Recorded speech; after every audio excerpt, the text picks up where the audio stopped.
டிட்வா புயலானது ஆழ்ந்த காற்றழுத்த தாழ்வு மண்டலமாக வலுக்குறைந்து தென்மேற்கு வங்கக்கடல் மற்றும் அதனை ஒட்டிய வட தமிழக புதுச்சேரி கடலோர பகுதிகளில் நிலவி வருகிறது. இதன் காரணமாக சென்னையில் இன்று அதிகாலை மழை இல்லாமல் இருந்த நிலையில் சுமார் 8 மணி முதல் சென்னையில் பல்வேறு இடங்களில் தொடர் மழையானது பெய்து வருகிறது. அதன்படி நாம் இருக்கும் சென்னையின் முக்கிய பகுதிகளான சேப்பாக்கம், திருவல்லிக்கேணி, பட்டினப்பாக்கம் உள்ளிட்ட இடங்களில் தொடர் மழையானது பெய்து வருகிறது. மழையானது சுமார் தொடர்ந்து, அதாவது 8 மணி முதல் 9 மணி வரை தொடர் மழையானது தற்போது பெய்து வருகிறது. சுமார் 1 மணி நேரத்துக்கு மேலாக மழையானது பெய்து வருகிறது. பட்டினப்பாக்கம் பகுதியை பொறுத்தவரையில் 8 மணி முதல் 9 மணி வரை தொடர் மழையானது பெய்து வந்தாலும் கடல் சீற்றமானது மிகவும் குறைவானவே உள்ளது.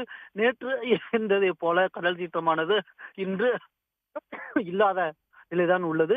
சென்னையை பொறுத்தவரையில் சென்னையில் பல்வேறு பகுதிகளில் தற்போது 8 மணி முதல் மழை தொடங்கி சுமார் 1 மணி நேரமாக மழையானது பெய்து வருகிறது.